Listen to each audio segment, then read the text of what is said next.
Hey guys, and welcome to another episode of Woke by Accident podcast. I am your host, Jen Washington. This is a weekly chat about socially conscious topics impacting the culture.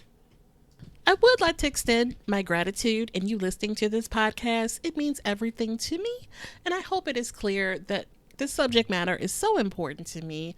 I care about our people, our future, and making a positive change in this nation. If you have been thinking about starting a podcast or your current podcast needs a little help, we have the solution for you. Today's show is brought to you by Idea to Launch Academy, the only multicultural podcast academy that to date has helped launch over 500 podcasts. Anyone can launch a podcast, but it takes work and a solid foundation to have profitable and successful podcasts that stand out from the rest. You can Google how to start a podcast and publish it, but then crickets. Who's going to listen? Carla Ramirez, the CEO and founder of Idea to Launch, has put together a course that will help you take your podcast from idea to one launch in 30 days with her proven 5-phase formula that helped her reach over 100,000 downloads in less than a year without social media presence and any tech background. You learn how to come up and refine your podcast topic, artwork, recording, editing, marketing, and so much more. Also, when you are part of the course, you become a part of the community of podcasters that all help and inspire each other. Use the link in our description to enroll in the Launch Your Podcast in 30 Days 2.0. Let them know we sent you and get the Instagram 101 crash course free. Enrollment is now open. And welcome to another episode of Woke by Accident podcast. Today we have a special guest. We have Aphiel Levi Israel, host of The Forefront Radio, back to join us to co-host another episode. You may remember that Aphiel was co-host a couple weeks ago, and so he's back to join us again. Welcome to the show. Thank you for having me. I appreciate it. It's always a pleasure speaking with you and talking about various topics. Definitely. And we appreciate you. So, we'll get into some topics here and talk about what you have going on.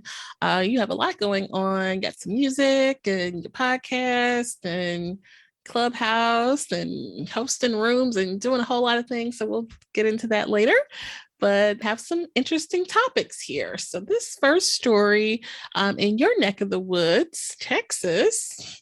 So, this story really just kind of grinded my gears. I've been seeing this video and actually found out more to the story. I just initially saw the video of this officer pinning this young Black girl down. I'm just like, why is he pinning her down? And then I learned that it kind of had a mental health spin to it. And so Kaufman County, a deputy was captured on camera brutalizing a teenage Black girl.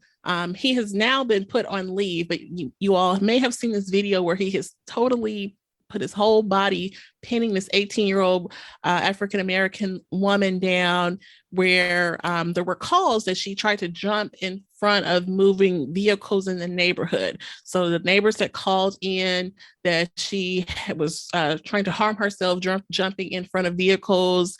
And the news report I heard, you could hear the neighbors calling in and thought that she may injure herself. So it was kind of like a mental health awareness type of call. Anyhow, he ended up painting her down and she was foaming at the mouth. Her mother was, pleading for the officer to stop. And things just really kind of got out of hand. And she did get arrested. No one was injured or shot or anything like that, but it just really was a heated exchange and just really kind of bothered me. What did you think about this case? So, from my personal view of how we are treated in the United States, our children are being disrespected, our women are being disrespected, our men are being disrespected, And this is a classic case of abuse of power. And we have so much evidence that we're not in the land of our friends. Your friend would not steal you from another land, bring you over here, and then systematically abuse you just because they have the legal authority to enforce law. It does not mean they have the moral obligation to abuse or brutalize a child. Let's keep this in mind. This is an 18-year-old little girl. This is a Mm-hmm. child. She probably just got out of high school. So, usually the verbiage that they would say, oh, 18-year-old Black woman. No, she's a 18-year-old child. Girl, She's she fresh out is. of, she's a little girl, you know. So the psychological trauma that she faces right now with dealing with that, having an adult male straddle on top of her, prevent her from being able to breathe where she's foaming at the mouth, that is assault. That It is is. assault. That is oppression.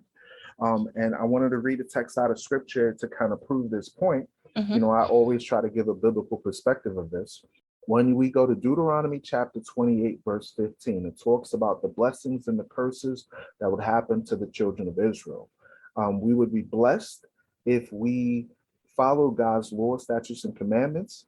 If we didn't listen to God's law, statutes, and commandments, we would be cursed as a nation of people. These are what people call generational curses. Now, here's an example of such. Deuteronomy chapter 28, verse 32. It says this: Thy sons and thy daughters shall be given unto another people, and thine eyes shall look and fail with longing for them all the day long, and there shall be no might in thy hand.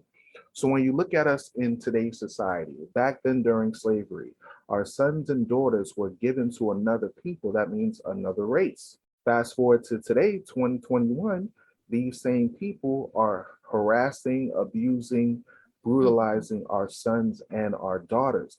There's nothing new under the sun. And then it says, our eyes shall fail with longing for them all the day long, and there shall be no might in thy hand. Meaning, during slavery, we had no military might, nor did we Mm-hmm. have economic might to remove ourselves out of oppression. Even now, till this day, when you look at the article, the mother was screaming at the top of her lungs trying to save her child from being abused Right. from that man, a full grown over 200-pound man that was on top, Caucasian male, by the way, who was on top of this young lady and basically on top of her as if he was straddling her, and all manner of things had come into her mind. Now, keep in mind, this is the same group of people that was involved in massive amounts of rape, torture, Mm-hmm. manipulation, castration.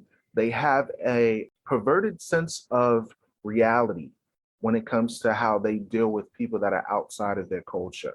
And it's a lot bigger than we think. You know what I'm saying? For him to, when you see that video, that was not a legitimate move that police officers do to restrain people, especially It people of the was very opposite sex. odd, right? In the way that he just that pose, it was very odd to see a male officer in that position with a female, and then with her considering her age too was very alarming, very disturbing. So he's been put on leave, so we'll see if anything further is done. Hopefully so we will keep an eye on that story and provide updates. Imagine if he didn't have a badge and all of that, right? Imagine you just Mm-hmm. walk outside and you see an adult male on top of a child. What would you do? You would scream and yell and call the authorities and Mm-hmm. Yep. intervene. Or, You or you would would. drag him off of her and Right. then detain him and hold him down until actual law enforcement gets there. And think about it. It was him, and then there was another officer that was there in that video. And why didn't the other officer say, all right, stop. She's apprehended. Let's get her up. Let's put her in the car. Let's figure out what's going on. And Yeah. that's the thing. You always have moments where people are calling the cops on Black people for no reason, which leads to your next story. Right. So this one here, I'm a African American realtor was showing a home to a African American gentleman and his son, and then they ended up being handcuffed by the Michigan police. So the gentleman who was showing the home to him and his 15-year-old son in a suburban neighborhood in Michigan, and they all ended up being arrested. The interview with the gentleman, they just really were traumatized from the ordeal, and you can just really feel for what they went through, where they were where they were supposed to be. They did not break any rules, but yet and still, someone saw some black people at a house, Mhm. and they felt some impacted, where they made a phone call and then these actions resulted. So we've seen this before also, you know. Do you remember that story where that young man was jogging and he allegedly was looking at a building, um, as far as real estate, like looking at the property, and two Caucasian males decided to chase after him and ended up shooting him? Yes, Ahmaud Aubrey. Yes, This talked about story that. reminds me of this. This story Yeah. reminds me of this so much, Mm-hmm. where the person that has the legal authority to go into a home to sell it, that's his job. That's his job. That's the most retarded. This is one of the most retarded stories because it shows you that Black people are systematically, so-called Black people are systematically targeted for trivial matters. Mm-hmm. Trivial matters. The man is going to purchase a home for his child. Okay. What business do other people have trying to call quote unquote public servants to address a concern that is completely legal?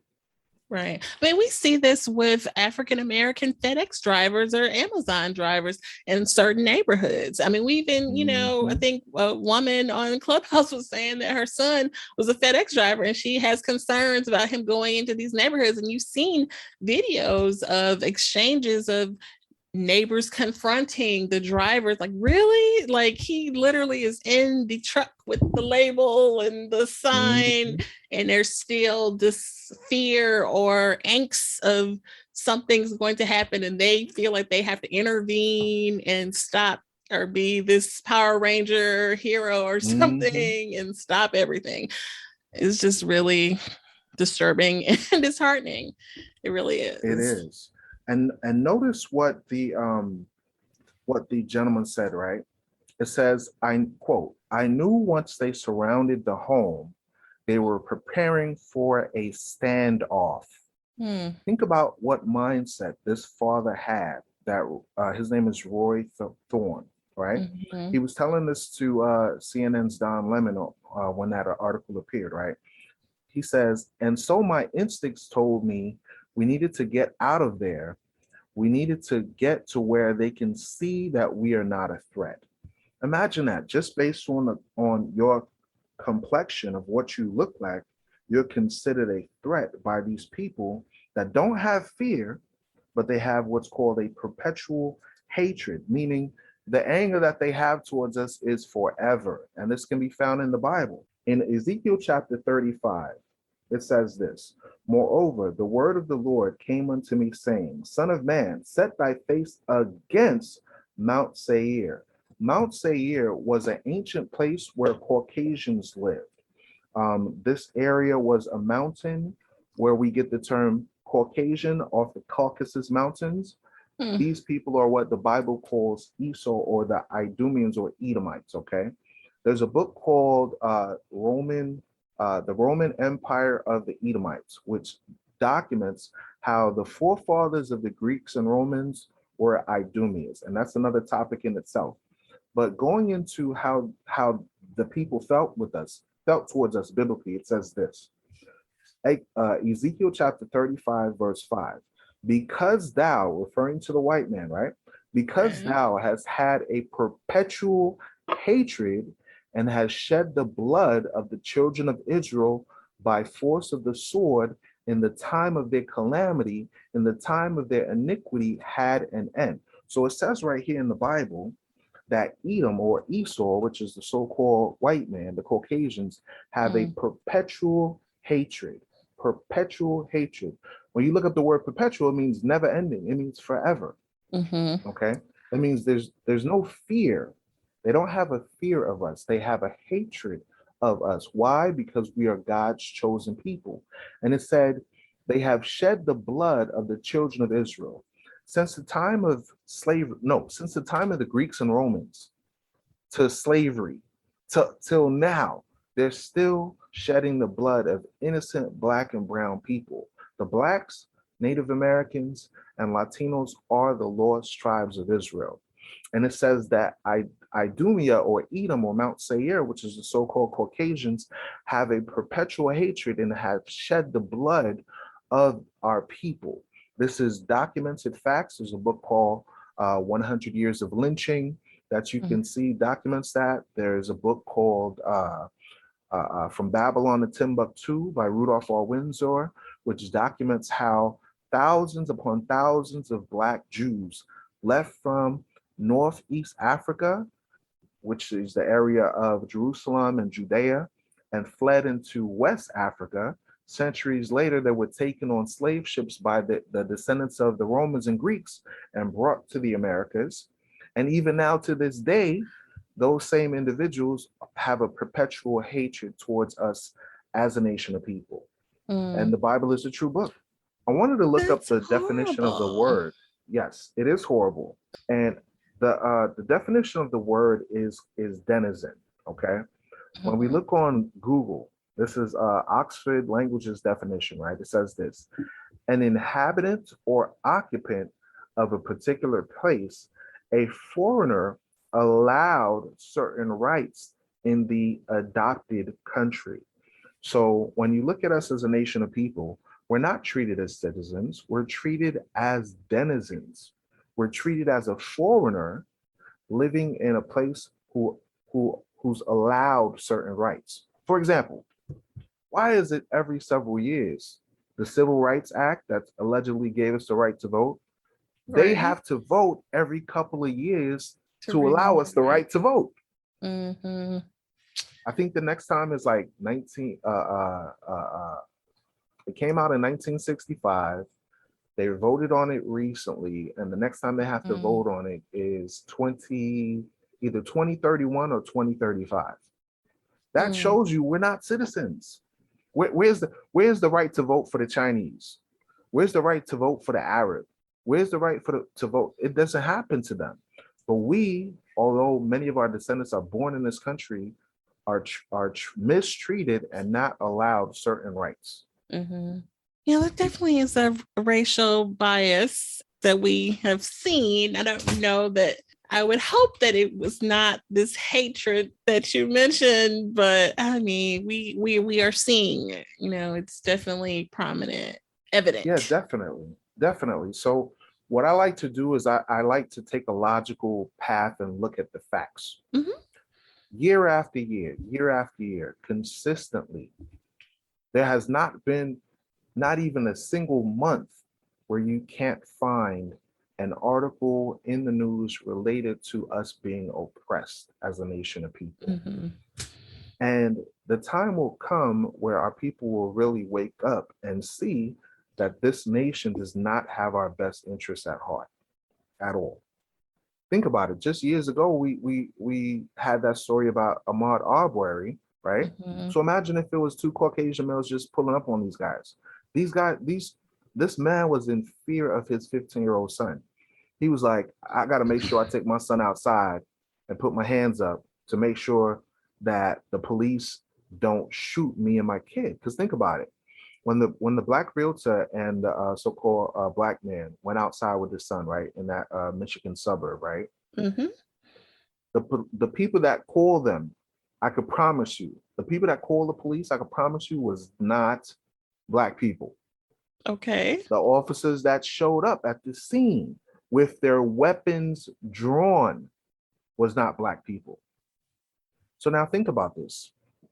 If a person is going into a place, right, wouldn't the officers have to knock on the door with a warrant in order to enter into the property if they're going to do a search. They didn't have a warrant. They were responding to a call. And instead of trying to find out what the situation was, they already had their weapons drawn. You know why? Because the people that called said, hey, we see an African American that came into this place, so you might want to check it out. That's what they did. Yeah. And they just assumed that it was an intrusion or intruder Mm-hmm. situation. So Mm-hmm. they were prepared for the worst, obviously. So, Mm-hmm. yeah. Mm-hmm. Which tells you that we're treated as denizens and not citizens, that they were ready to go to war with the people in the Mm-hmm. house. They didn't know who it was. They only knew that they were black. That's all they needed to know, to have that weapon drawn. Mm-hmm. So if that's not proof that somebody hates you, when you send a military force to address people that are doing their job, because the realtor obviously called the bank and said, hey, let me get the keys. I'm going to open up this place. I'm going to show it to this property. We're going to set up an appointment for this particular time. And some nobody from nowhere that's looking outside their window decides to call the cops on them because they're black. Did they not see them enter the house through the door? Were they breaking the window and busting in it? No. They saw them going through the front door. That's why they Right. call the cops. I see people going through the front door. Does that tell does logic play a role in this? You know, you would think, but yeah. So I just glad that it ended peacefully and that, it didn't escalate as we have seen a lot of these, escalated police matters in residential neighborhoods and things like that. So, Mm-hmm. yeah. Notice what the article says, right? It says a neighbor had called a neighbor. Mm-hmm. Don't say who the neighbor was. I can almost promise you as an Edomite, so-called white person.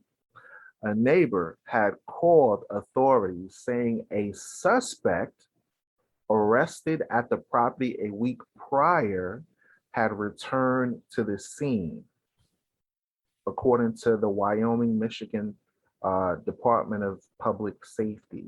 But the caller was mistaken. Mm. So now my son gets put in handcuffs. No charges of a crime were committed. Now my 15-year-old son is traumatized because he has to now watch himself when he's entering a building, fearing for his life, whether or not he will be shot just by walking in the door. Right. So the psychological effect that this has on our people is tremendous. Let me show you something out of the Bible real quick. Deuteronomy chapter 28, referring to the curses that prove to us that we're the children of Israel, right? Talks about how we as a nation face oppression. Watch this. Deuteronomy chapter 28, verse 29.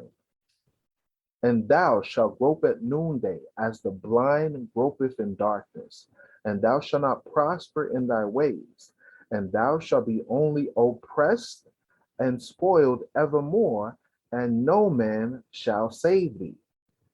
Who is more oppressed than the black man? Who is more oppressed more than the Latino man? Who is more oppressed than Native Indigenous? This Bible verse is proof that we are the people that are oppressed. Here's another verse that proves that point. Watch this. Thou shalt betroth a wife, and another man shall lie with her. So imagine that the story about that young girl that we had, right? That Right. young black girl is the same story that you saw in 12 Years a Slave, where a man has a potential wife, a black man marries a black woman, and the Caucasian male comes in and rapes that woman and has sex with her, right? So Hmm. that's the Bible right here. You're going to betroth a wife, and another man shall lie with her. The position that the Caucasian male was on that sister was a sexual position. Let's just be real. Like a dominating A type of. dominating sexual position Mm. he was in. They should press charges on him for sexual assault. Mm-hmm. Okay.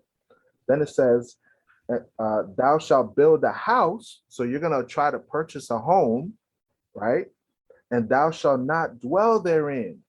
Imagine during slavery how many countless homes that our ancestors built. The construction workers that built the foundations for all these homes all across America. Majority of them were Black and Latino people, Mm-hmm. but they don't enjoy the fruits of those labors. Billions of dollars of real estate are made every year, and the Black and brown people that build those companies and build those residential and commercial Mm-hmm. properties do not have a lick of money going to their Mm-hmm. pocket besides the labor that they have. Right. Think about this. My father, for example, he worked construction doing plastering, right? Mm-hmm. If he was given stock options with the real or with the realty company for building that particular property, he should receive a check every time a mortgage payment is made. He Mm. should receive some sort of money paid to him for building that building that's going to last 10, 20, 30, 40, 50 years. But When it's you not look at set up Black folks, that way. It's not yeah, set up that way. but that's called thievery. That's called robbery. Mm. If you build something, you should be paid for your labor, Right. especially if there's something that they're continually generating wealth from. That's called usury. You're using somebody Mm. for their service, and after they're done with the service, you keep charging people more and more and more and more and more. Once you own property, you're supposed to own that property, period. That's it. You're not supposed to keep this whole mortgage system. It's a sham, but that's another topic Look, in itself. I'm in the mortgage That's another. industry. So.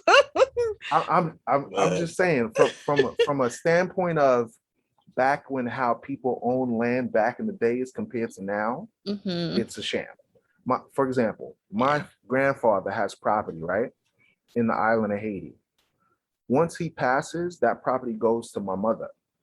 Once she Okay. passes, that property goes to myself or my other siblings, so on and so forth. Land, according to the Bible, was given as an inheritance to the descendants. But now in the United States of America, they've stolen the land. They raped, robbed, and murdered the people that were on the land, the native indigenous, the Indians, let's not forget them, right? Over 200 million people slaughtered, pushed back, put on reservations, right?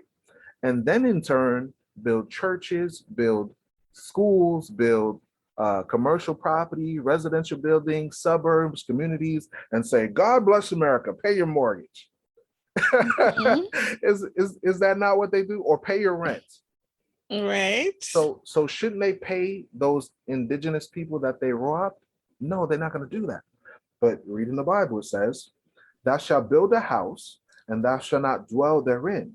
Thou shalt plant a vineyard, and shalt not gather the grapes thereof.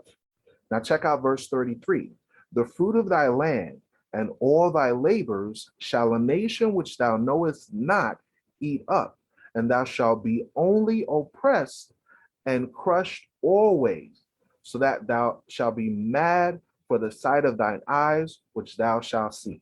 So think about it. The fruit of the land, your natural resources, your wood, your setup, the things that you set up for your home, right? Another nation now, such as the Spanish, such as the French, such as the English, such as the British, such as the Americans, right, will now take that property as their own. Perfect example is redlining. You're not able to get into certain properties because you live in a certain district, but another nation of people is able to gain that. What are we reading? We're reading directly out of the Bible. It Mm-hmm. says, you're going to be mad for the sight of thy eyes, which thou shalt see, meaning what? You're going to know you're getting played. You're going to know you're getting oppressed. And you're going to be so mad that you're like frustrated, wait, I went and paid, like that guy, right? I went and paid to see this property. I have to pay all these fees that go into acquiring this property. And yet in turn, I can't live there with my child without having fear where they weaponize the police Mm-hmm. by having police draw weapons. Me, if somebody came out pointing guns at me, I'm like, nah, I don't want the property. I'm good. They did that on purpose. Mm. The people that called, they did that on purpose. And that goes to prove that they don't love you, baby. Oh, well. Have you seen that Amazon I guess it's a series, Them. Isn't Yes, that deep? yes. Oh That's an example of it. man, that it makes you think about that. I'm like, we don't want you in this neighborhood type stuff. Like, yikes. Yes. What are your thoughts on that show? Because that's a perfect Oh example. wow. And it's interesting. A black guy is behind that. And it's just it was really heavy. A lot of people I know like couldn't even stomach, like they're like, oh, it's trauma porn and I Hmm. can't take it. But he was like, I don't know. I had to just keep going with it because of the whole Hmm. historical piece that kind of like intrigued me. But yeah, I had to keep going with it. But what an interesting concept to go like thriller, historic. I wasn't expecting that. Exactly. And Yes, and and for those that are listening to the show that don't know about the series, them, it's a show that's available on Amazon Prime that talks about a black couple that have a family together with two daughters, and they live in a predominantly Edomite neighborhood, so-called Caucasians. They're Esau according to the Bible. That's why I say Edomite. Um, let me go to that real quick just to prove that point, because people are wait, like, what is that? What's the Edomite? wait, you were in the middle of a Okay, well, I'll go to that in a second. So the show is about a black couple that, Israelite couple that goes into moving into a new neighborhood, right? And they're getting assaulted and harassed by Caucasian people throughout their life experience there. One group of people, like the women that were there, they decided to play their music really loud at all hours of night to try to keep them awake. They set up a shrine of lynched black dolls on like scarecrows on their property and burned the word nigger on their lawn. They did so much. They basically they made the KKK look like a tea party. You know what I'm yeah. saying? With The the one type that of stuff they did. really got me is when they like put all their chairs out front of their house like they were watching a parade or something and just Hmm. gawked at them. And it's just like, Hmm. and sometimes you'll go into a neighborhood and see gawks, and it's just like, wow, that's that look. That is the look. Hmm. And you're, That's right. and it's just really, oh, that look is chilling. It's really chilling. Hmm. And so, Yeah. we bring that up to Veer, but it's related to a racial bias that we are seeing. So let's substitute the word bias with hatred. Let's just be real. Okay. They have a racial hatred towards the Okay. children of Israel. We just read that in the Bible. So I know we like using these politically correct terms, but let's keep it real basic. They hate our guts. They can't stand us. Let's just be real. They pretend. I'm telling you, they pretend. They really do. So I mentioned one real quick thing about why I call them Edomites based on the Bible. Okay. When you read the story of Genesis, the book of Genesis is the beginning of all nations. And I'll make it real brief and then we'll get to the next story, right? When you look at Isaac, Isaac had a wife named Rebecca who had two children. These children were not identical twins, they were fraternal twins, meaning they were separate. Okay. They looked different. Okay. Genesis is the beginning of nations. Watch this. Genesis chapter 25 talks about the birth of Jacob and Esau. We descend from Jacob, whose name was later changed to Israel. This is where you get the blacks, Latinos, and Native Americans. And his twin brother, his fraternal twin brother, was named Esau. Now, check out the description that is given about what Esau looks like, because at the beginning of the Bible, God said, let's make man in our own image. And he created man from the dust of the ground. When you look at the dust of the ground, it's different shades of brown. Once Esau comes into play, he's given a completely different color than anyone else. Watch this. Genesis chapter 25, verse 22. And Isaac entreated the Lord for his wife because she was barren. And the Lord was entreated of him. And Rebekah, his wife, conceived. And the children struggled together within her. And she said, if it be so, why am I thus? And she went to inquire of the Lord. So this woman, she's conceiving children, right? and she's seeing that the children are fighting in her belly. They're struggling within her belly, right? And she's saying, Lord, why am I going through all this birth pain? Check out what is described to her. Verse 23, and the Lord said unto her, two nations are in thy womb.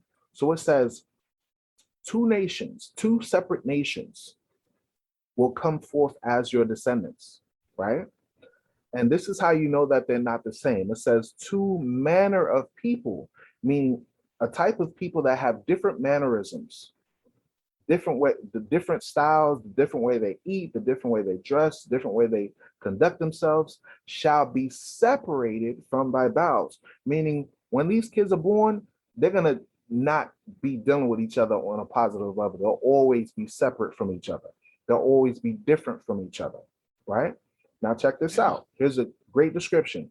And the one people shall be stronger than the other, and the elder shall serve the younger. So the one people means the children of Jacob, the Israelites, will be stronger than the other people. Who's the strongest at running? Who's the strongest at singing? Who's the strongest when it comes to anything we touch? So-called Black people. Then it says the other people. Who is weaker when it comes to childbirths? Who have a lower percentage of birth rates? Who go outside in the sun and get burnt crispy and get burned by the sun? The children of Esau. Now find out this. This is the description of Esau. It says this, verse 25, verse 24. And when her days to be delivered were fulfilled, behold, there were twins in her womb, two kids, fraternal, not identical. And the first came out red. The first came out red. The first came out red all over like a hairy garment. And they called his name Esau. So Esau was the firstborn child. Esau, which is later called Edom, Esau was the one that came out red and hairy. Red and hairy. So now I live in the South, right? There's a group of people that when they smile, they turn red. When they go out in the sun, they turn red. They call them quote unquote redneck, right? But it's not just their neck that turns red. Their whole entire body turns red. Their whole, when they're born. Why? Because the blood shows forth through their skin. They lack melanin. The reason why Moses wrote this was because this was the first red nation to touch the planet. Okay? Because prior to that, everyone was brown. So Moses had to document, okay, out of all the children that came forth, this particular child is very unique. This particular child is red and hairy. Okay, so what race on the people on the earth can you say look very red? They have a lot of hair. When they grow, their hair grows really, really long, where it grows on their arms, their face, all their hair are very long. And this can only be the so-called Caucasian race. There's no such thing as white. White is a piece of paper. White means holy, pure. They're not white. They're different shades of red, from a very light red, like a pinkish red, from Pepto-Bismol, all the way to orange, like Mr. Donald Trump, the former president, right? So this shows you that the Bible documents nations before they come to the earth. So that's why I say that they are called Esau or Edomites according to the Bible. I hope that kind of answered the question, because I know people are wondering, like, why is he calling them Edomites? Biblically, historically, that's who they are. Well, that adds some clarity. We appreciate that for sure. All right. So moving into the last story. So we have seen a lot of, as we would call, Karen stories, all these different types of privileged white women, if you will. And so this most recent one that we want to talk about is in Alabama, actually. And a neighbor was confronted by her neighbor and about her flag. And it was a flag of the cartoon character Tigger, and Tigger from the Winnie the Pooh children's series. And so the neighbor approached the Black neighbor and demanded that the flag be taken down. And she mentioned that there were rules for the association and such. And the Black neighbor filmed it, went on TikTok, apparently was viewed over 10 million times. And the neighbor has now, Karen, has since apologized for confronting her in that way. But initially she had demanded that she took it down and told her it was tacky and she didn't like it and all of these types of things. So what do you think about these Karen stories, most recently this Tigger flag? I can honestly say with the rise of the former president, Donald Trump, what I appreciated about him was that so-called white people, they have now shown their true colors.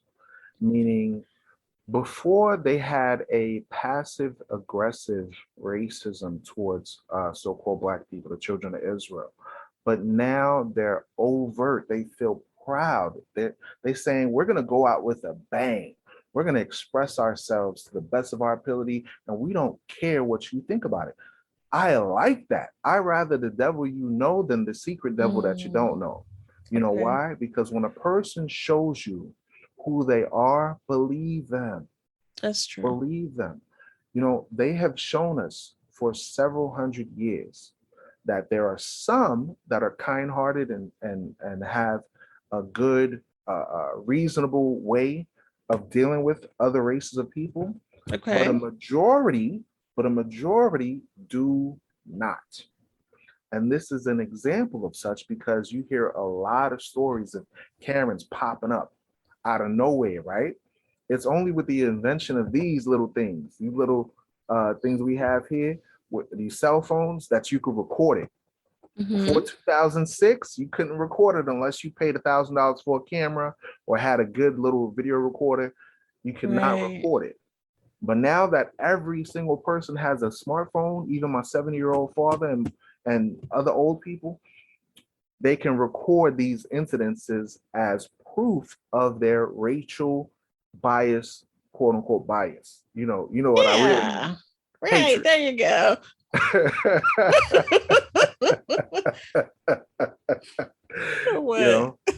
Yeah. So they have a prejudicial way of going to us. Think about this. The young child is on her own property, putting up a Tigger flag. Tigger, it's a children's story. Are you kidding me? Are you retarded? Like, she has to have some sort of mental, I cannot hold back my racism. I have to go and speak out. And she's like, let me go over here and check this woman for having a Tigger flag. The Tigger. This is Winnie the Pooh. This is a children's story. This is like you had a child holding a teddy bear, and a grown ass adult is like, take that teddy bear out your hand. I don't like this teddy bear. This teddy bear makes the whole neighborhood look tacky. Don't have this teddy bear ever again in your life. And the kid is looking at her like, what the hell is wrong with you? Are you mentally estranged from reality? Like, what is going on with the recesses of your mind? That's called hatred. Yeah. That's called hatred. There's no way that a grown adult is gonna go to a child and say, I don't like your flag, take it down. Are you the police? Who are you? Get off my property before you get shot. I don't know you. You could be a rapist. You could be holding a knife behind your back. You could have some sort of weapon on you. I don't know you like that. You're not my friend. Get off of my property. So so way too much time on your hands or something. Like, think about that. Think about that. Now that kid now is like sitting there talking about, yo, I was outside of my house and this crazy Edomite came up to me and said, I can't. 10 million views. 10 million views on TikTok. And I could imagine the comments. You got white people calling white people Karens. You know what I'm saying? Like, yeah, that's just outrageous. I mean, that's a lot. That's a lot. But at the end of the day, I'm going to tell you something. This is a wake-up call for our people in the sense of uniting as a nation. By 2041, by 2040, Blacks, Native Americans, and the children of the diaspora, the Latinos, the indigenous populations will outnumber uh, other groups in this country. Okay. If we were unified, if we had the same mindset, if we knew who we were, who we are, and how great we are as a nation of people, we would have so much more honor, dignity, and respect for one another that we would stop these things from happening. But because we have been mentally oppressed, many of our people are fearful to stand up against these atrocities that happen. Okay. Mm. Remember, when you were a kid, your relatives told you, don't let nobody bully you. Don't let nobody bully you. Stand up for yourself. And now all Right. of a sudden, somebody comes and starts to bully you, and you're just like, I don't know what to do. I'm scared. Get them out of your property. Get them away. I'm talking about that lady that harassed that child, because Yeah. there is no reason that you cannot defend yourself, to defend yourself from foreign threats. But people don't want to stand up for themselves anymore. They rather protest, they rather riot, they rather burn up property, they rather do these things instead of stop it right there and then and there when the situation happens. Well, not that violence is the answer, but Yes, I agree. We can all go the Martin Luther King route and there we go. Hey. not do violence. Now understand what I'm saying. There's a difference between standing up for yourself and committing an act of discrimination towards an individual, right? Mm-hmm. Because psychologically, Edomites feel as though they can do anything without any consequences, they're not being checked. Think about this, right? When a Chinese person was on a American Airlines flight and was racially persecuted and given prejudice, Mm-hmm. all of China said, forget American Airlines, we not flying on your damn planes. And American Airlines lost money, Mm-hmm. right? Meaning there are different ways that you can deal with the social pressure, especially with the creation of the internet. Think about it. So many people saw it. Now that lady was like, I'm sorry, it was a mistake. Let me I apologize, because she know that there is legal ramifications for the things that you do. You could be sued. You could Right. be put in prison Mm-hmm. for harassment, for Right. all type of legal things that are on the books nowadays. So Mm-hmm. what I'm telling my people is this: stand up for yourself, learn who you are, and you have the right to carry yourself with dignity, integrity, and respect. Definitely. If people don't want to respect you, take your respect. Respect is given. It's earned. It's not, you don't just give your respect to anybody. You give it Mm-hmm. after they have earned it. Right. So that's what I wanted to share as far as this topic. I know it's a lot. I think outside the box. Yeah, heavy, but no, I get it. It makes sense. It makes sense. Definitely. So, okay. Well, that was the last story. And so, Aphiel Levi Israel also is the host of the podcast called The Forefront Radio. And he is an artist and he has some really great music out on SoundCloud. What can you tell us about those projects? Sure. So the Forefront Radio started in 2020, where we teach that the Blacks, Latinos, Native Americans are the 12 tribes of Israel according to the Bible. We have various artists, we have doctors, we have entrepreneurs and bishops and teachers that come on the show and share their views of the diaspora. The reason behind the show is that I found that there weren't a lot of people teaching about what our history was prior to slavery. The only stories you heard of was about, MLK, Malcolm X, Harriet Tubman, but nothing prior to slavery. Mm-hmm. And I found it to be important for us to know Who were you prior to slavery? Who were you prior to colonialism? These answers and more are shared when you listen to the Forefront Radio, which is available on Spotify, Apple Podcasts, and thanks to my friend Jen here, now Hey. available on iHeartRadio as well. All right. Um, the music is also based on some of the things that I've learned. It's available on SoundCloud.com. Just type in the Forefront on the search engine, and you'll be able to find it. And it's a great way to listen to what we call truth music. There's too much music Hmm. nowadays that's all about uh, uh, immorality, all about drug culture, violence. But this is a platform where you'll get positive music that's upbeat, that's different from mainstream, completely different from mainstream.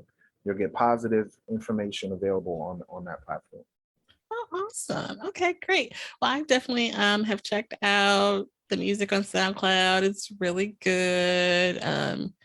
I'll be posting a link. I plan on using it in some of the clips so people can check that out. Yeah, I'm excited about that. So, yeah, and also we'll be posting the link for the Forefront Radio. You also are pretty active out on Clubhouse. Anything to mention about Clubhouse? Yes, thank you for reminding me. Yes, Clubhouse is a room that we have. It's like a chat room, but the benefits of Clubhouse is that you can talk online and hear different people speak on the proverbial stage and give your input. I have a Clubhouse called Unstuck, Bouncing Back, where we talk about different topics that affect the so-called Black and Indigenous communities. One topic was post-traumatic slave syndrome, based on the book given by the author called Joy DeGruy, where she talks about the psychological effects of slavery and how that impacts the so-called African, Latino, and Native American populations.